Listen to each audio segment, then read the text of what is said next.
Israel ফিলিস্তিন দ্বন্দ্বটি অনেক পুরনো, এর ইতিহাস অনেক জটিল। মূলত ইসরায়েল একটি দখলদার রাষ্ট্র। ফিলিস্তিনিদের জায়গা জোরপূর্বক দখল করে তৈরি করেছে ইসরায়েল নামক একটি অবৈধ দেশ। এই অবৈধ দেশটি পশ্চিমাদের সাহায্যে নিরীহ মুসলিমদের রক্তের উপর দাঁড়িয়ে রয়েছে। কিভাবে তৈরি হলো এই দেশটি এবং কিভাবে ধ্বংস হবে এই ইহুদি জাতি, তাই নিয়ে আজকের পর্ব সাজানো হয়েছে। আপনারা যারা এখনও ক্লাস এক্স টাইমের ইউটিউব চ্যানেলটি সাবস্ক্রাইব করেননি, অবশ্যই ক্লাস এক্স টাইমের ইউটিউব চ্যানেলটি সাবস্ক্রাইব করে পাশে থাকা বেল বাটনটি বাজিয়ে দেবেন। সেই সাথে ক্লাস এক্স টাইমের যে ফেসবুক পেজ রয়েছে সেখানেও ফলো দিতে ভুলবেন না। চলুন শুরু করে দিই আজকের পর্ব।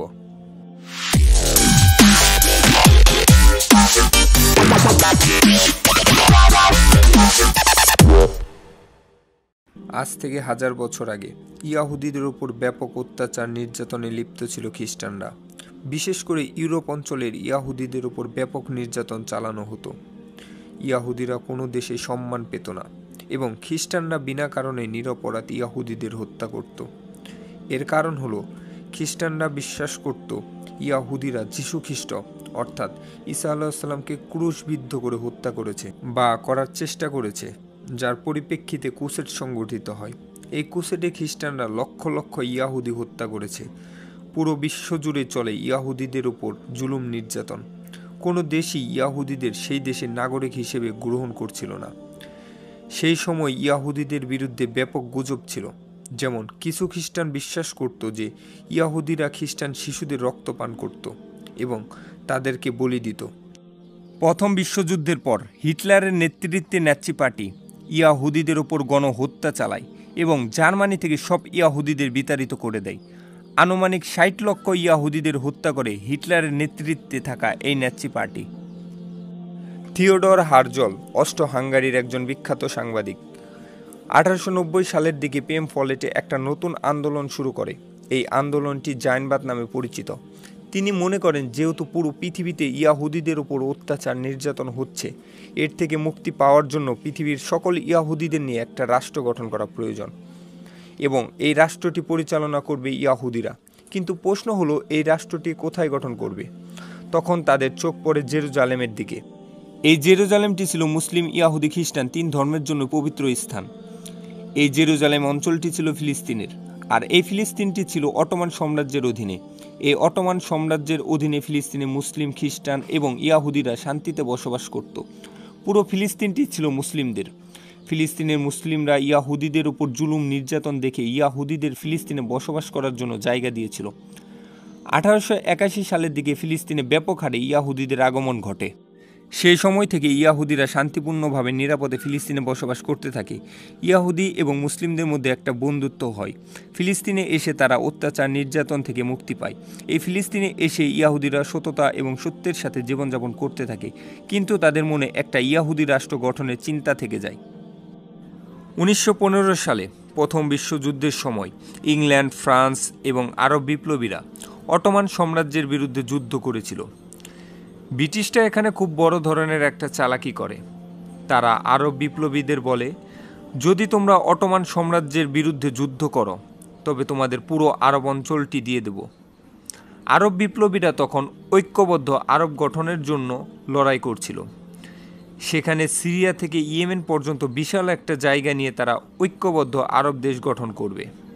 অন্যদিকে ব্রিটিশরা ইয়াহুদিদের বলে, যদি তোমরা আমাদের সাথে অটোমান সাম্রাজ্যের বিরুদ্ধে যুদ্ধ করো তবে তোমাদের ইয়াহুদিদের নিয়ে একটা নতুন রাষ্ট্র গঠন করতে সাহায্য করব এবং সেটা হবে ফিলিস্তিনের ভিতরে। কিন্তু এই বিষয়টা ব্রিটিশরা গোপন করে। মুসলিমদের সাথে যে চুক্তি হয়েছে সেটা এবং ইয়াহুদিদের সাথে যে চুক্তি হয়েছে, এই পুরো বিষয়টা ব্রিটিশরা গোপন রাখে। অটোমান সাম্রাজ্যের পতনের পর ফ্রান্স এবং ব্রিটিশরা পুরো আরব অঞ্চলকেই নিজেদের মধ্যে ভাগ করে নেয়। তারা ইয়াহুদি এবং মুসলিম দুই জাতির সাথে প্রতারণা করে। ব্রিটিশরা ফিলিস্তিনি অঞ্চলের নিয়ন্ত্রণ নিয়ে নেয়। 1918 থেকে 1948 পর্যন্ত পুরো ফিলিস্তিন এলাকাটি ব্রিটিশদের নিয়ন্ত্রণে থাকে। জার্মানিতে ওই সময় হিটলার ক্ষমতা পায় এবং লক্ষ লক্ষ ইয়াহুদি তিনি হত্যা করতে শুরু করেন। ইয়াহুদিরা নিজেদের বাঁচাতে বিভিন্ন দেশে পালিয়ে যায়। এর মধ্যে বড় একটা অংশ ফিলিস্তিনে আশ্রয় নেয়। ব্রিটেন প্রাথমিকভাবে ফিলিস্তিনে প্রবেশের অনুমতি দিলেও পরবর্তীতে তারা ইয়াহুদিদের ফিলিস্তিনে আসতে বাধা দেয়। এই কারণে একটা সময় ফিলিস্তিনে ইসরায়েল জাতীয়তাবাদ আন্দোলন শুরু হয়। সেই আন্দোলনটি প্যালেস্টাইনদের বিরুদ্ধে নয়, ব্রিটিশদের বিরুদ্ধে, কারণ তারা ইয়াহুদিদের কথা দিয়েছিল যে তারা ফিলিস্তিনে ইসরায়েল রাষ্ট্র গঠনে সাহায্য করবে, কিন্তু তারাই আবার তাদের ফিলিস্তিনে প্রবেশে বাধা দিচ্ছে। আবার 1940 সালের দিকে প্যালেস্টাইনি জাতীয়তাবাদ আন্দোলনও শুরু হয়েছিল, কারণ তারা তাদের কথা দিয়েছিল পুরো আরব অঞ্চলটি প্যালেস্টাইনিদের দিয়ে দিবে, ইয়েমেন থেকে সিরিয়া পর্যন্ত। কিন্তু সেই জায়গায় তাদের নিজেদের ভূমি ইয়াহুদিদের হাতে চলে যাচ্ছে, তাই তারাও জাতীয়তাবাদ আন্দোলন শুরু করেছে। 1948 সালে ব্রিটিশ সরকার বুঝতে পারে যে এই জায়গায় আমি বিশাল ঝামেলা পাকিয়ে ফেলেছি, এখন এই জায়গায় আমার পক্ষে সমাধান করা সম্ভব না। তাই তারা এই বিষয়টি জাতিসংঘের কাছে ছেড়ে দিয়ে ফিলিস্তিন থেকে লেজ গুটিয়ে পালায়।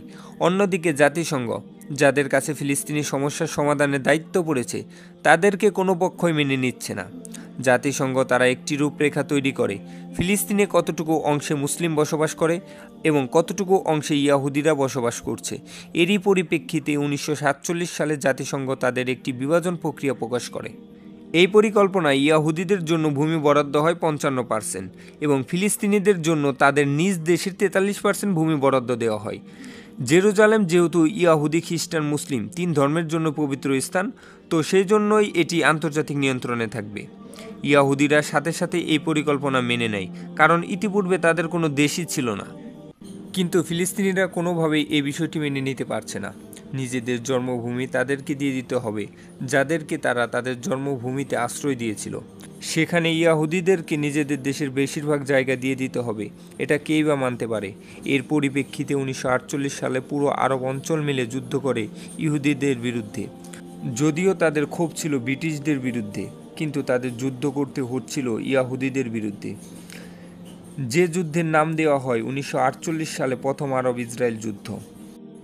এটি একটি ঐতিহাসিক যুদ্ধ, কারণ এই যুদ্ধটি গঠিত হয়েছিল নবগঠিত একটি দেশের সাথে, যেখানে 5টিরও বেশি মুসলিম দেশ একত্রিত হয়ে যুদ্ধ করেছিল তাদের বিরুদ্ধে।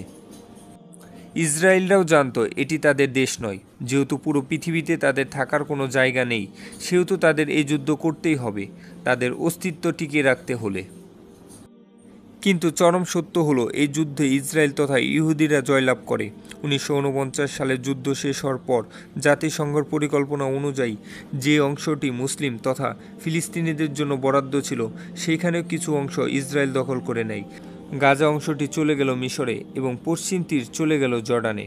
এর অর্থ ফিলিস্তিন নামক আর কোনো দেশই নেই। 7 লাখেরও বেশি ফিলিস্তিনিকে তাদের বাড়িঘর ছেড়ে আরব দেশে উদ্বাস্ত হতে হয়।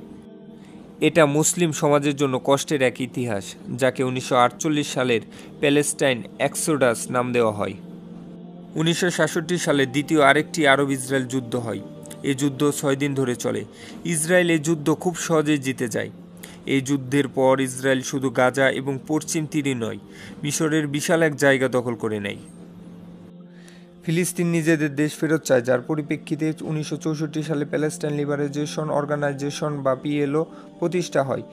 তাদের লক্ষ্য ছিল সশস্ত্র সংগঠনের মাধ্যমে তাদের দেশ উদ্ধার করা এবং ইসরায়েল নাম মুছে ফেলা। তখন ইসরায়েল এবং আমেরিকা পিএলওকে সন্ত্রাসী সংগঠন হিসেবে আখ্যা দিয়েছিল এবং এই আমেরিকা মধ্যপ্রাচ্যে নিজেদের কর্তৃত্ব বৃদ্ধি করার জন্য নগ্নভাবে ইসরায়েলকে সমর্থন দিতে থাকে অর্থ এবং অস্ত্র সহায়তার মাধ্যমে। 1973 সালে আবারও আরব ইসরায়েল যুদ্ধ হয়। এটা শুধুমাত্র একটা যুদ্ধ, এতে ইসরায়েলে তেমন কিছুই হয় না। 1974 সালে জাতিসংঘ পিএলওকে স্বীকৃতি দেয় যে পিএলও ফিলিস্তিনিদেরই প্রতিনিধি। 1979 সালে মিশর এবং ইসরায়েলের মধ্যে একটা শান্তি আলোচনা হয় এবং এই মিশরই প্রথম আরব দেশ যে ইসরায়েলকে দেশ হিসেবে স্বীকৃতি দেয়। এই শান্তি আলোচনার পর মিশরীয় উপদ্বীপ পুরো এলাকা ইসরায়েল মিশরকে ফিরিয়ে দেয়। এই শান্তি আলোচনার জন্য মিশর এবং ইসরায়েলের প্রধানমন্ত্রী উভয়কে শান্তিতে নোবেল পুরস্কার দেওয়া হয়। কিন্তু পরবর্তীতে প্রায় 2 বছর পর মিশরীয় প্রধানমন্ত্রীকে হত্যা করা হয় মিশরের ডানপন্থী চরমপন্থী নেতাদের দ্বারা, কারণ ইসরায়েলের সাথে তার যে চুক্তি হয়েছিল সেটা তারা মানতে পারেনি, তাই তাকে হত্যা করে। 1967 থেকে 80 সাল পর্যন্ত প্রায় 10 বছরেরও বেশি সময় পেরিয়ে যায় যখন ইসরায়েল গাজা এবং পশ্চিম তীর দখল করেছিল। ইসরায়েলরা ওই সময় পশ্চিম তীরে বসতি স্থাপন শুরু করে, যেটা পুরোপুরি অনৈতিক কাজ। 1992 সালে ফিলিস্তিনিদের শান্তি প্রতিষ্ঠার পথ খুলতে শুরু করেছিল।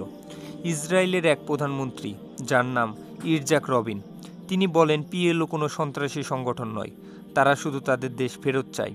এটা তাদের অধিকার এবং আমাদের উচিত তাদের দেশ তাদের ফিরিয়ে দেওয়া। ইসরায়েলের প্রধানমন্ত্রীর মুখে এই কথা শুনে ফিলিস্তিনের প্রধানমন্ত্রী ইয়াসির আরাফাত গলে যায়। ইসরায়েল যখন আনুষ্ঠানিকভাবে পিএলওকে স্বীকৃতি দেয়, তখন পিএলও ইসরায়েলকে দেশ হিসেবে আনুষ্ঠানিকভাবে স্বীকৃতি দেয়। এর পরিপ্রেক্ষিতে 1993 সালে আরবে একটি শান্তি চুক্তি হয় ইসরায়েল এবং ফিলিস্তিনিদের মধ্যে, কিভাবে দেশকে যুদ্ধ ছাড়া শান্তিপূর্ণভাবে ভাগ করা যায় সেই সম্পর্কে। কিন্তু চরমপন্থী উগ্র ইহুদিরা এই প্রস্তাব মেনে নিতে পারছিল না, তাই তারা তাদের দেশের প্রধানমন্ত্রীকে হত্যা করে। এই ঘটনার পর ইসরায়েল ফিলিস্তিন শান্তি আলোচনা ভেস্তে যায়। এই ঘটনার 5 থেকে 6 বছর আগে ফিলিস্তিনি মুজাহিদরা একটি সংগঠন তৈরি করে, যার নাম হামাস।